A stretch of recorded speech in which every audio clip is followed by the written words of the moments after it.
The Greeks built temples to gods they knew were flawed.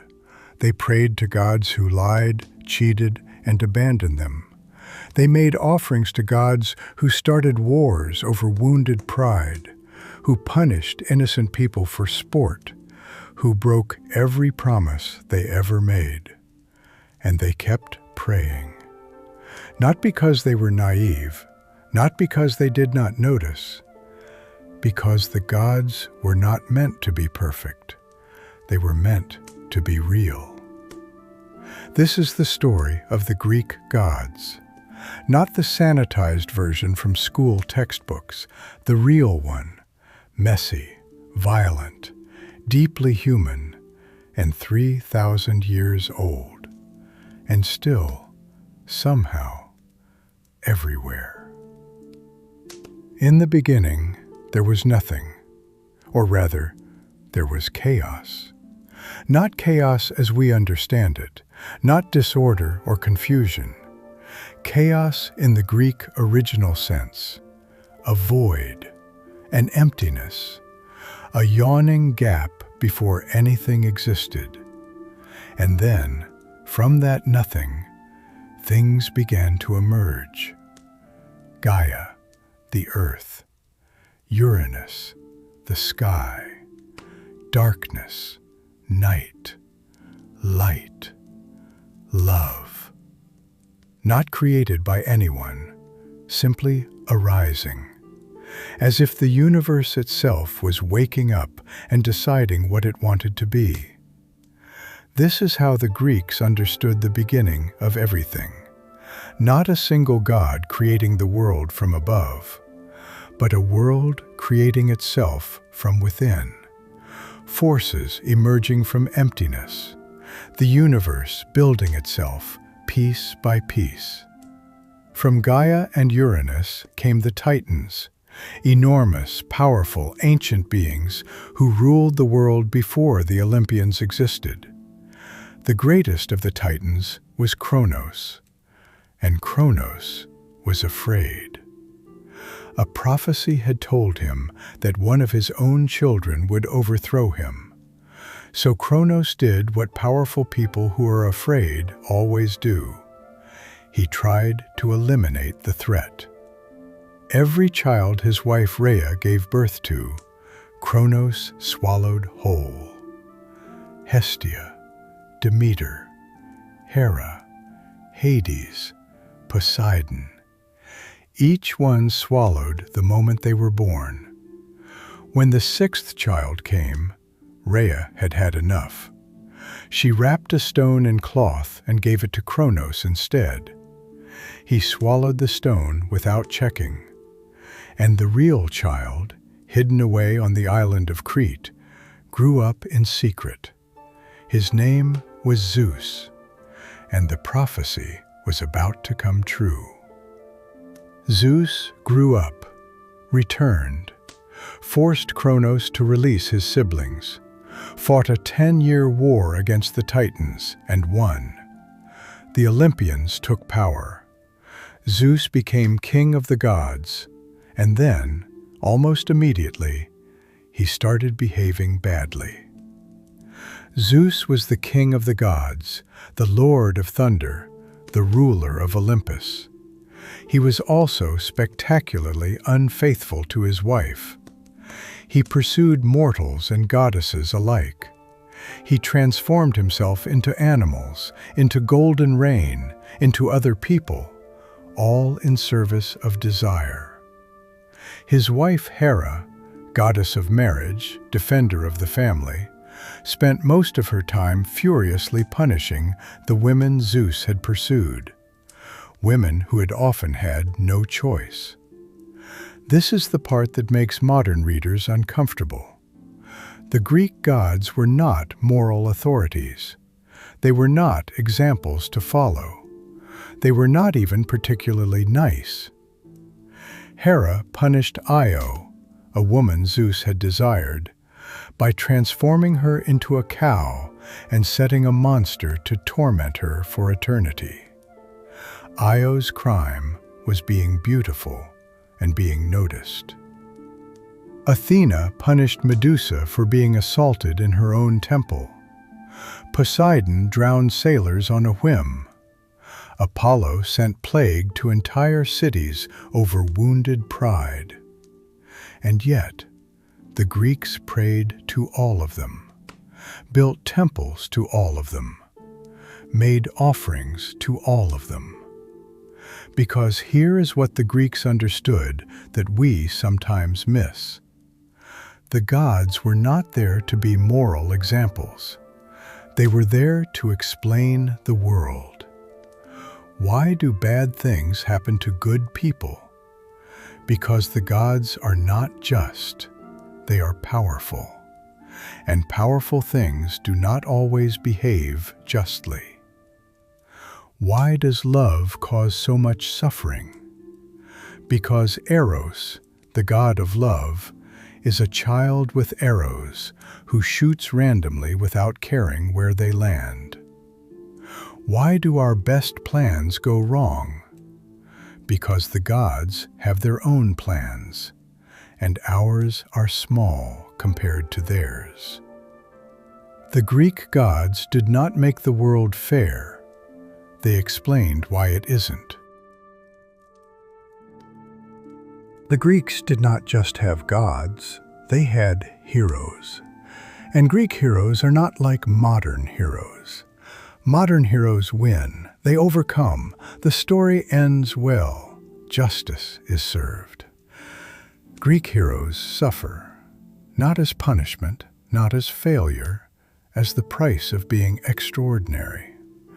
Achilles, the greatest warrior who ever lived, had one choice: a long, quiet life nobody would remember, or a short, brilliant life that would be told forever. He chose glory. He died at Troy, young, by an arrow to the heel, the one place on his body that was vulnerable, the one weakness he had, strength and vulnerability, always together. In Greek myth, they are inseparable. Oedipus solved the riddle of the Sphinx, saved the city of Thebes, became king, married the queen. The queen was his mother. The king he had killed to take the throne was his father.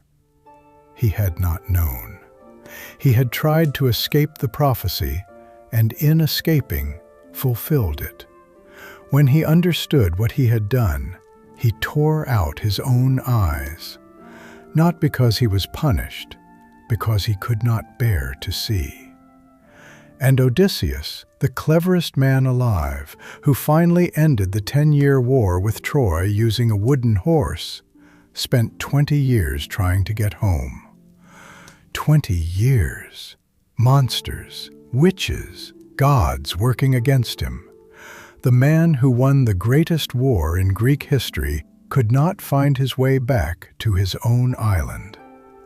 The Greeks understood something about achievement that we prefer not to think about. Every extraordinary thing costs something. The question is not whether you will pay. The question is whether what you are paying for is worth the price. Behind every Greek myth, there is a question, a real question, a human question. The kind of question that has no easy answer. Prometheus stole fire from the gods and gave it to humanity. Zeus punished him for eternity, chained to a rock, an eagle eating his liver every day, the liver growing back every night, so the punishment could begin again the next morning. The question behind the myth is not, was Prometheus wrong to steal? The question is, what is the cost of progress? Every technology we have, everything that makes life better, was taken from somewhere, was paid for by someone, has a price that is still being paid. Prometheus answered that question 3,000 years ago.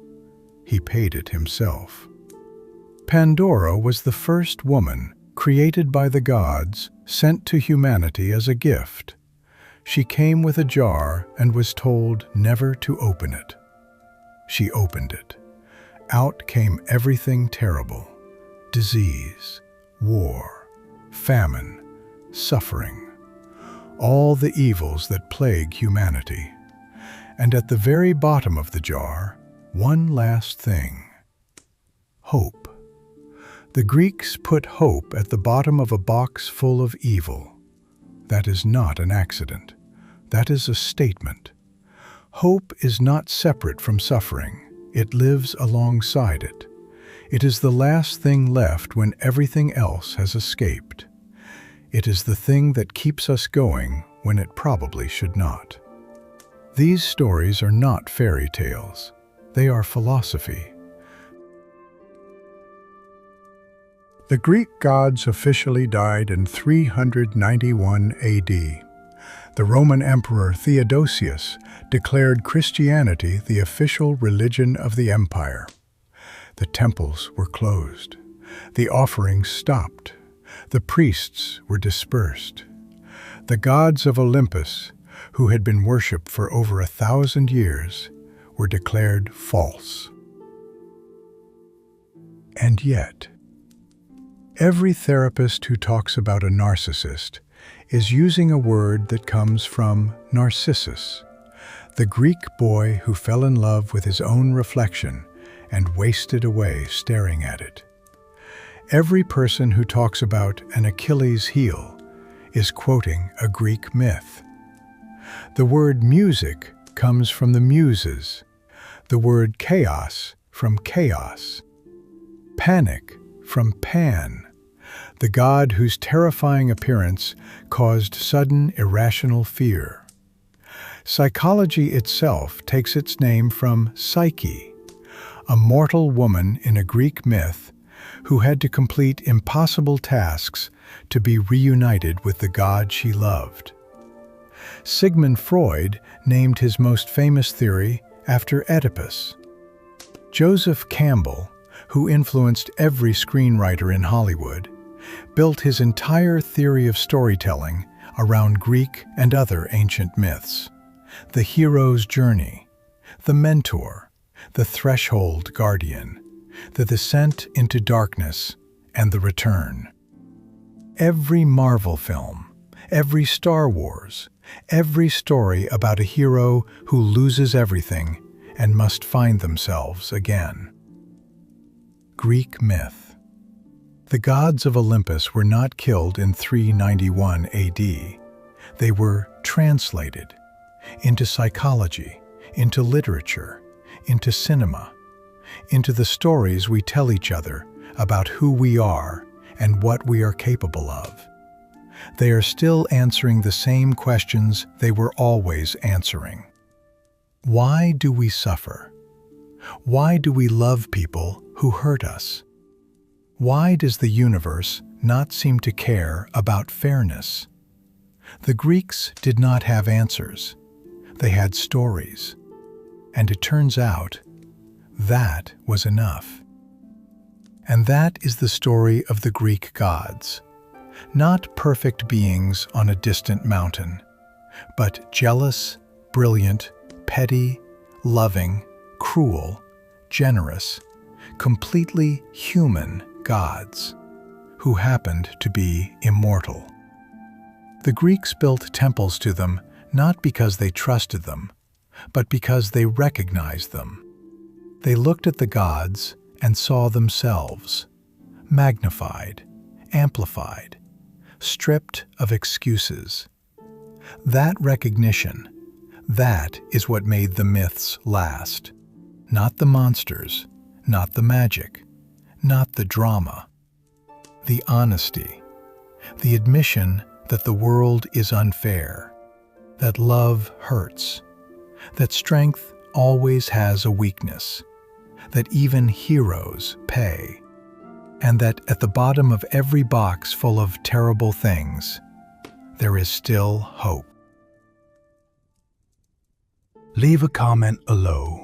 Which Greek god or myth has always stayed with you? I would love to know. Share this with someone who is also learning English. And if you enjoyed this journey, like this video and subscribe to Custom Stories in English. It helps the channel grow and brings more stories to more people.